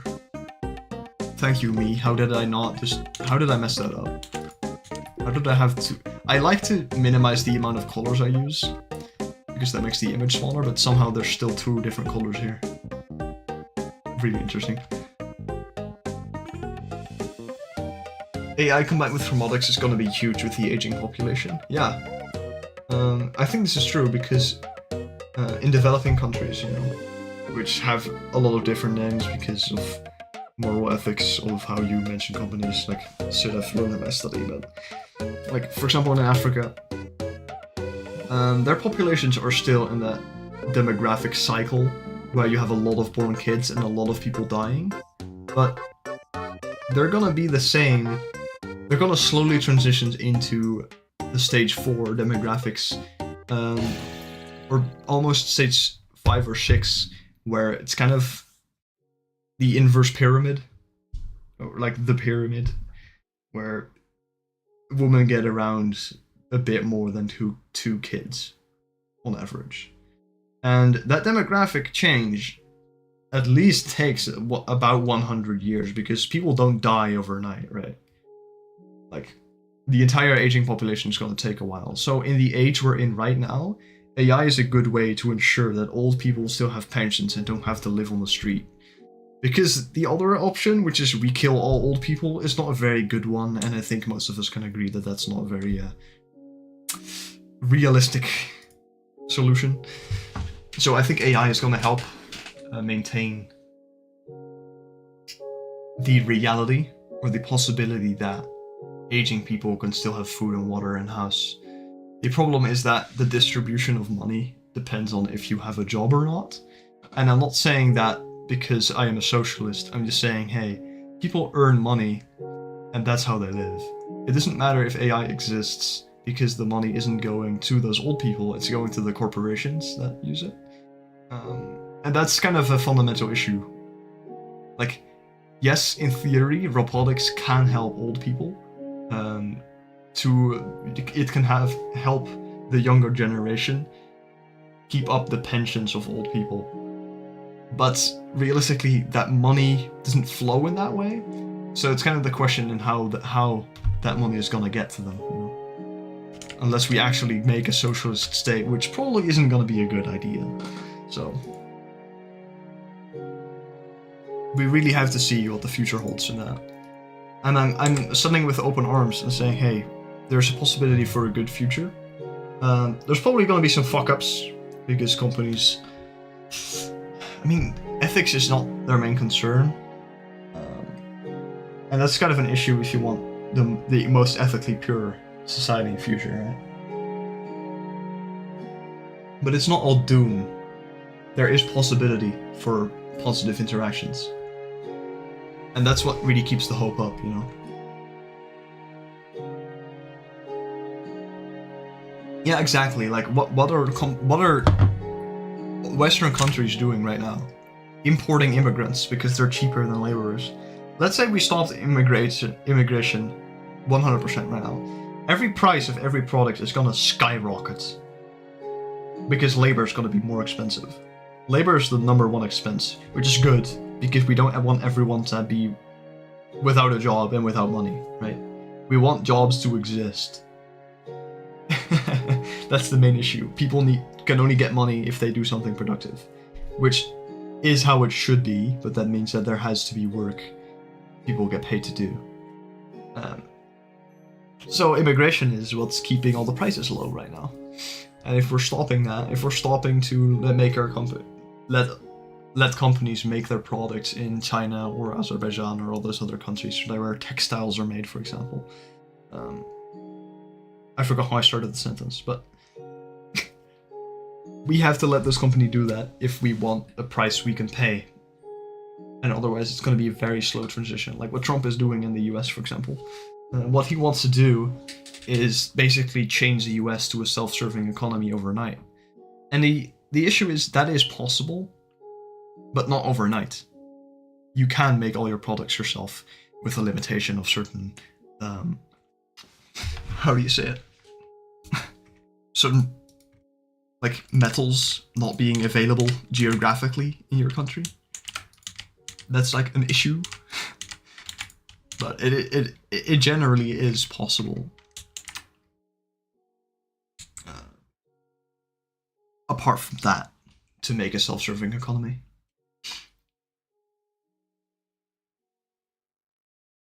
So, what's my takeaway? I think the future has positive outcomes that are possible to exist. But we have to fight. I'm not saying you should be an activist, but we have to make sure that that is able to exist because of the actions we do as a society. And even if it's small, like convincing your friend, like that's enough, right? We don't have to all be activists and risk our lives or put ourselves in jail or throw stuff at people who didn't deserve it, like destroying some guy's car because you don't like Elon Musk. Like, I get why you do it, but do you really have to destroy someone else's property for that? They're even putting up stickers on their own cars that says, I bought this before Elon Musk. Blah, blah, blah. You know, back when Tesla was seen as a socialist company because it made green technology. Like, we shouldn't be destroying each other's stuff. And I saw this interesting part in one of those videos, which was, just like the recycling industry, the consumer is typically not the issue when it comes to AI providers. The giant companies know what they're doing. It's part of their strategy that the end user, like the Twitter guy you're yelling at, gets blamed for the broader issues the industry might have. So basically, if some guy is making AI art on Twitter and you yell at them, that is a strategy that the companies know about in order to put the blame on other people rather than themselves. So who should we be getting mad at? No one really. We should vote and tell the government what we want for good regulations that both support companies and support positive future for the rest of humanity. And that's what we really need. We need the government to make good rules, and we need to decide on what are actual good rules for everyone, and not just, I hate companies so they should die. Because that's not realistic. We need the best possible solution, and we need to put that into law somehow. But it's definitely possible. That's true. The US in itself, I have a problem with US-centric discourse online. But the US itself has its issues. Mainly because the law in that country is very, very focused on company growth. Which is fair because companies are the basis of economy and therefore life in a society. But there are definitely ways in which you can make a company more ethical that do not impact how much money they make. Or do not impact the living quality of everyone else. Because the company might earn slightly less by not being able to lie about what's in their products, for example. And the US just doesn't have very good laws like the EU has. I think good laws are laws that forbid and not laws that force. So basically, the law that forces Apple to use USB-C can be seen as a bad law because the intention is that we don't have to buy a billion different cables for different devices, right? And that we keep right to repair so that Apple can't lock us into the Apple framework. But doing this by forcing a specific solution is probably a bad law because it's not it's not the point of the law. The point of the law was to make sure that Apple has the same product as the other industry leaders. But how did we achieve this? Not by putting that into law. We put into law, you have to use the specific thing. And that's a bad law because it stops innovation, it stops possible growth, and it can be... It's just generally a bad idea because of the way you can't go around it, you know? It doesn't actually solve the specific issue you wanted. And this also goes for the consumption rates in the US. I think the main issue with the US is just their city planning.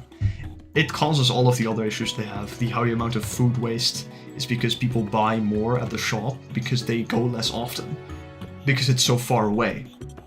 So basically, if you have to travel like 40 minutes to go to the store and then drive back, you're gonna take as much as you can in one go and go as little as possible. So you end up buying food that goes stale. But if you could travel for 5 minutes, like is the case for me, you would just go more often and always buy fresh products, and then you never have to throw them away because they didn't go bad. You ate them before they went bad. So the problem in the US is just their cities, really. And this also goes for plastic, because why are you using reusable containers?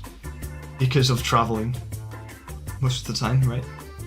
Like, if you were at home, you could just use a stone plate, because plastics are proven, most plastics are proven to turn into estrogen, basically have the same function as estrogen in your body if they're melted. So if for your own health, it's a better idea to use stone, glass, or other materials that do not get into your food. We just use plastic because it's lighter, it doesn't break. So you're using it for your children, your babies that throw stuff around the room, and because you don't want to carry around 5 kilos of stone in your backpack to carry food.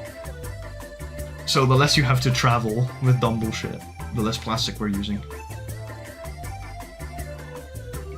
And a lot of this has to do with city design. So basically the two main pillars are law and city design. And that's what society is basically based on. And even city design can be based on law. And the US has a bunch of stupid, retarded laws that make it so that good city design is not possible. For example, zoning laws. Let's say you live in a suburb. The zoning law makes sure that you have a certain amount of lawn before you're next to the road, and that's because the road is the main thing people use, right?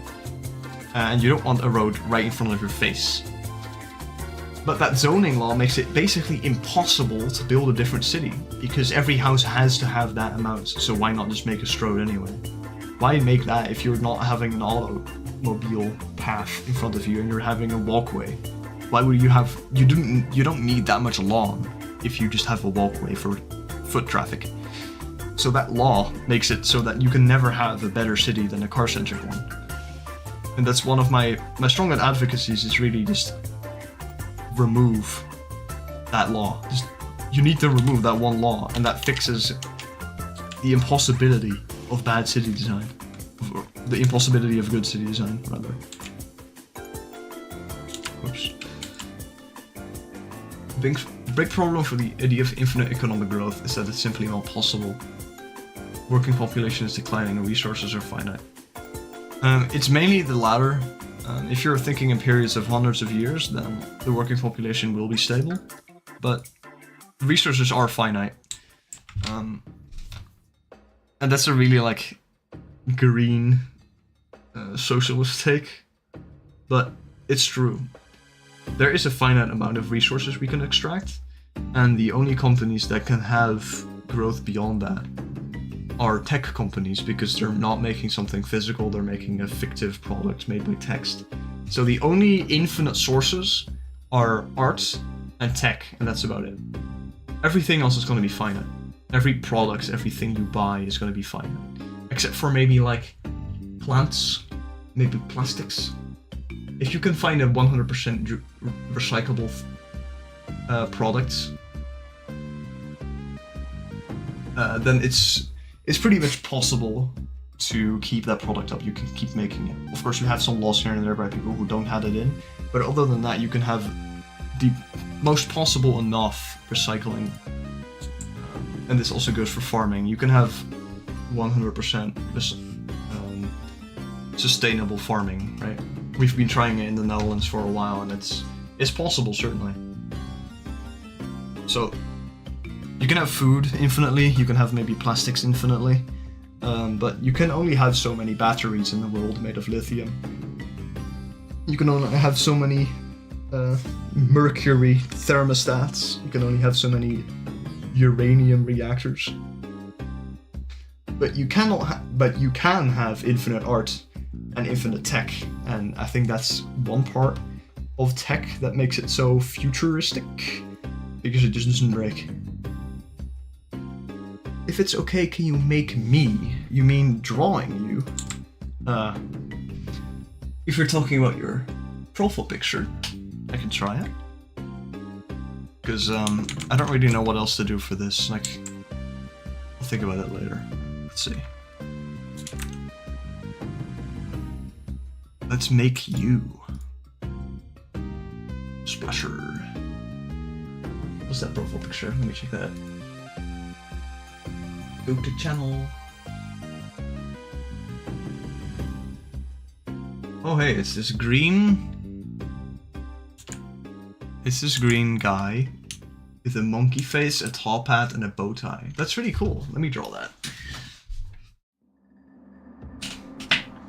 Alright, so...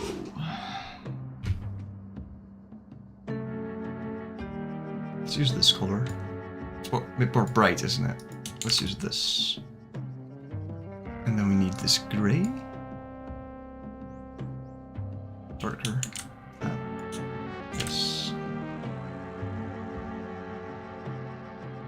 So let's start with a bluish outline color.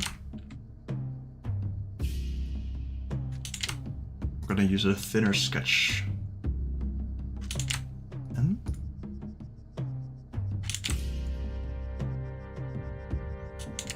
And it seems to be pretty tall, so we're gonna do it like this.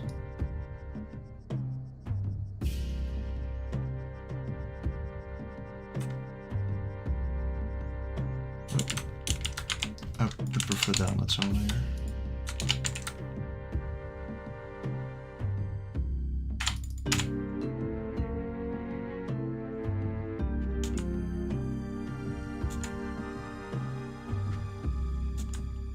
And we're gonna make a little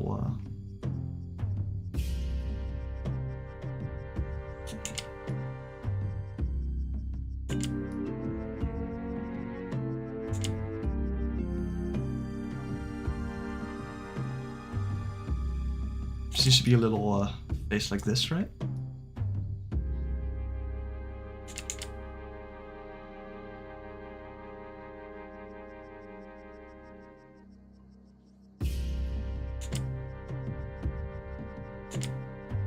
I'm not entirely sure how to do the eyes here, so let me just do this.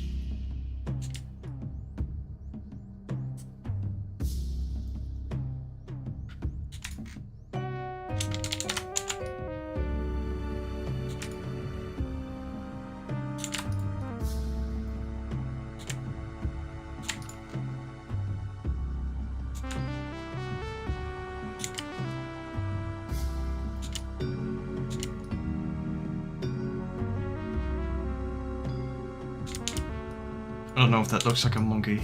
I'm trying my best. And there's a little bow tie, which is amazing, by the way. I hope the guy is still on the stream, otherwise I'm drawing it for nothing. We're doing it. Okay.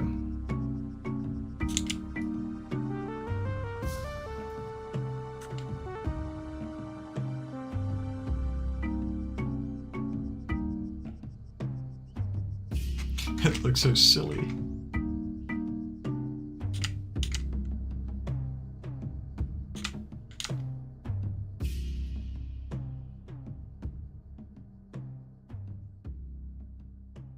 Working force is a thing for economic bottlenecks since money is more or less equal to work. If the working population stays stable, we don't have an increase in productivity. Okay, that's true. You actually outperformed me because I said before that we're gonna have a stable human population in the future. So you are right. You win.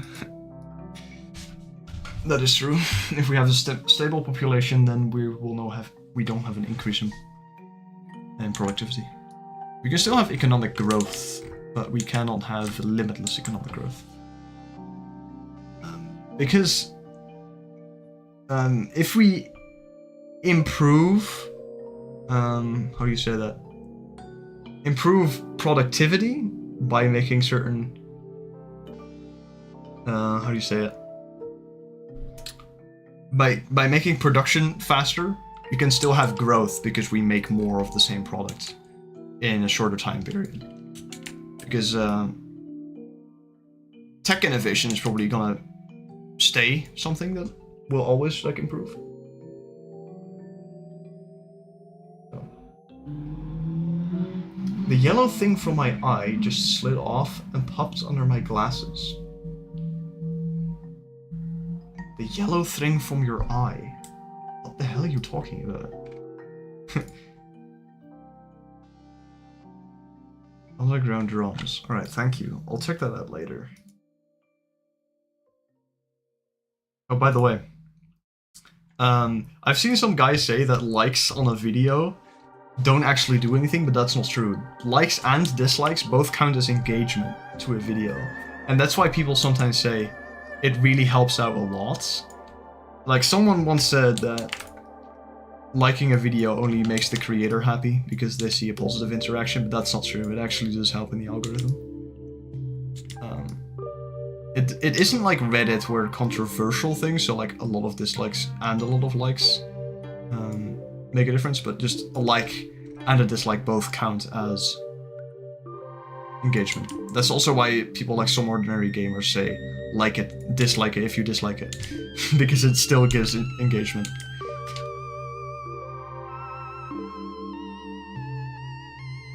Which is an interesting thing to learn. I think it's cool.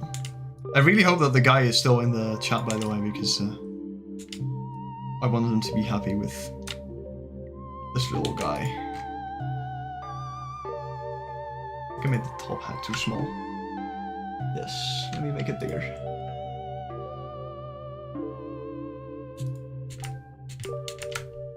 But Soap, you do have to tell me what the hell you even mean by yellow thing from under your eye, because I don't know what the hell that is. Anyone else have yellow things under their eyes?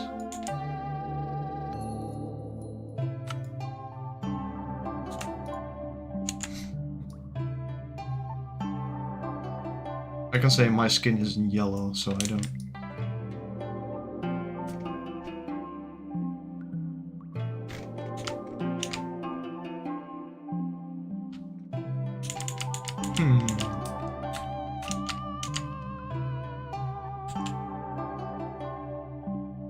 Spelunky music is good.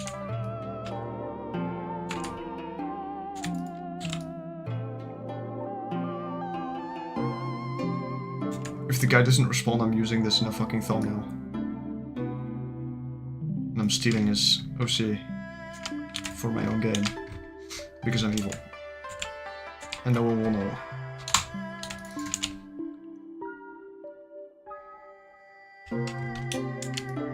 Truly. This is so silly. It's awesome.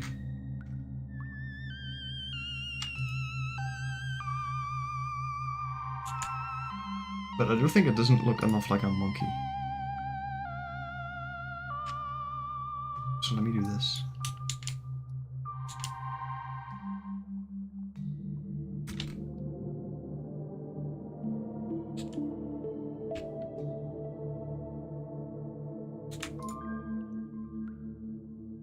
There. That's his profile picture. I made you. I made you. I don't know what it is, man. What even is this? Sorry, no disrespect.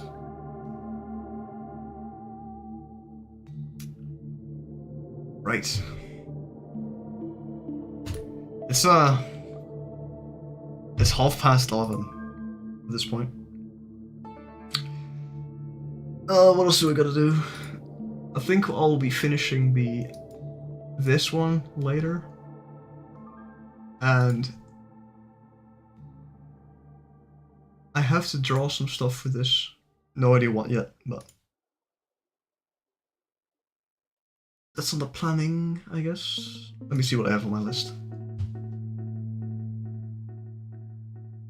Art stream thumbnail, yes. Oh yeah, I want to draw a character, or my character drawing a canvas on a painter canvas for the art streams, because this pointing guy doesn't really work for the arts. Like, I have it, I'm gonna use it, but I need another one. And for the rest, that's gonna be it for me today, because it's late and I have to go to bed. So, I want to thank you for sticking around, and I hope you found the conversation interesting. I'll see you guys the next time. I'm gonna be busy tomorrow and the day after, so I don't know if I can stream, but we'll see. Oh, let me read this last comment. Tech innovations include automated systems, and those don't include human workers. We wouldn't pay more humans, which limits the amount of money flowing in the economy, which stagnates growth. Fair enough. I do think there is still, like, tech improvement to make, right? So, in any case, I'll see you guys later.